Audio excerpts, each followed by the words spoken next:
मौलवी हो, चाहे कितना बड़ा मुहद्दिस हो, चाहे कितना बड़ा मुहद्दिस हो, चाहे कितना बड़ा मुल्ला हो, इलाका में इस्लाम का अगर नमाज नहीं पढ़ता है, नमाज का इनकार करता है, तो सोचने की कोई फायदा नहीं है। और अगर कुछ चाहता तो निकाल का रास्ता मिल जाए, आसानी से तरीके पर हल करना होगा। अगर नमाज चाहते हो कि तुम्हें निजात का फरमाना मिल जाए, तो सही का तरीका इख्तियार करना होगा। और वाजिब का हराम से अपनी जिंदगी में अमल करके बताना है। हमें सबक सीखना है कि नबी की शान ये है कि नबी ने कभी कभी साथ साथ ना करे, आपसे ऐसी बात है कि साथ साथ आप होते हुए गुजरे। हज़रत आयशा सिद्दीक़ा रज़ियल्लाहु ताला अन्हा के पास एक दिन नबी को गुलाम आए, हमारा रसूल ने ऐ उम्मे मुमिनीन आपकी माता में हम आते हैं। तो ऐसा मामला नबी का बता दे ताकि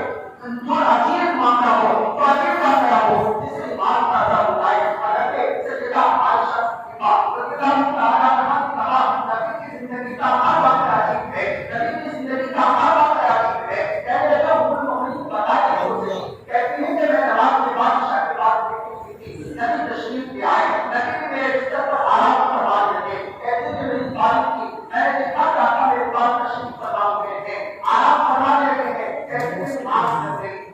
और जब मेरी आंख खुली तो कहती कि मैं गायब हुई थी, मैंने देखा नबी मेरे बिस्तर पर नहीं है, नबी मेरे बिस्तर पर आराम फरमा रही है। कहती कि मैं उठकर हुई और नबी को तलाश करने के लिए मस्जिद में जैसे खड़ा करता तो नबी के साथ पर मेरे को चल रहे ज्यादा में इस्लाम का कि आयशा है कि जब नबी के सरकार की पावर है नबी कभी नाराज नहीं होते हैं। हज़रत आयशा रज़ियल्लाहु ताला अन्हा शान क्या है, नबी हज़रत आयशा के बिस्तर में आराम फरमा दे, लेकिन हज़रत आयशा आराम फरमाने के बावजूद रब का पैगाम नबी पर आ रहा है, वही नाज़िल हो रही है, कुरान नाज़िल हो रहा है, नबी नमाज पढ़ रहे हैं। हज़रत आयशा मुसल्ली के सामने आराम फरमा दे कि मोहब्बत का तकाज़ा है, प्यार है। और नबी ने ये याद करके बताते रहो अपने घरवालों से, अपनी चीजों से मोहब्बत किया करो, अपनी चीजों से प्यार किया करो, ऐसा प्यार करो जैसे नबी ने किया है। यानी तुम्हें किसी तरह का एहसास ना हो कि मेरा शौहर मुझसे मोहब्बत नहीं करता है। और हज़रत आयशा कहती है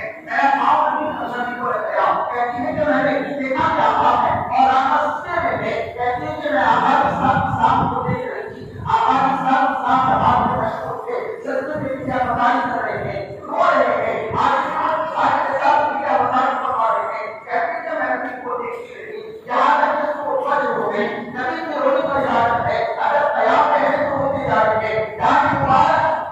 आप मुझसे डर रहे थे, नमाज के जमाने में है, हज़रत आयशा फरमाती है हमने आका की हालत देखी, आका नूर है, नबी रोते जा रहे हैं, ये हमारे करते जा रहे हैं कि आका के आंखों तक तकलीफ कर रहे हैं। कहती है कि हमने आका को इस हालत में भी देखा, आका नमज़ाका आका याद में बैठे हैं, तशहुद में बैठने के बाद आका इस्लाम नमाज में है, लेकिन रोते जा रहे हैं, सीधा सारा तरफ से आवे आंख होते, यहाँ तक कि सजदों में नबी ने रोते रोते कुरान किया है। हज़रत आयशा फरमाती है मैंने नबी से कह दिया या रसूल अल्लाह सल्लल्लाहु अलैहि वसल्लम आपको हटना से बात है, आप या रसूल अल्लाह आपको हटना से बात है, बेहद है तो फिर इतना रोती क्यों है, या रसूल अल्लाह आपको कितना है बोला चाहिए, आपको रब के मामूल है, आपको रब ने अपना मामूल बनाया है। नबी ने इरशाद फरमाया आयशा क्या मैं अपने रब का शुक्रगुजार बंदा ना बनूं, मैं अपने रब का शुक्रगुजार बंदा ना बनूं जब मेरे रब ने कायनात को बनाया फरमाया है। ज़्यादा मुराद को ज़्यादा इरशाद फरमाया या रसूल अल्लाह को रब का सुन्नत इबादत को कि जब मेरे रब ने कायनात को बनाया है क्या मैं रब की नियमतों का शुक्र अदा ना करूं, क्या मैं रब की नियमतों का तज़किया ना करूं। मैं आयशा से कैसे हो सकता है मेरे पास पूछने का मौका है तो कुल लखनऊ का इमाम है तो कुल हुसैन के लाला है तो अली के सफर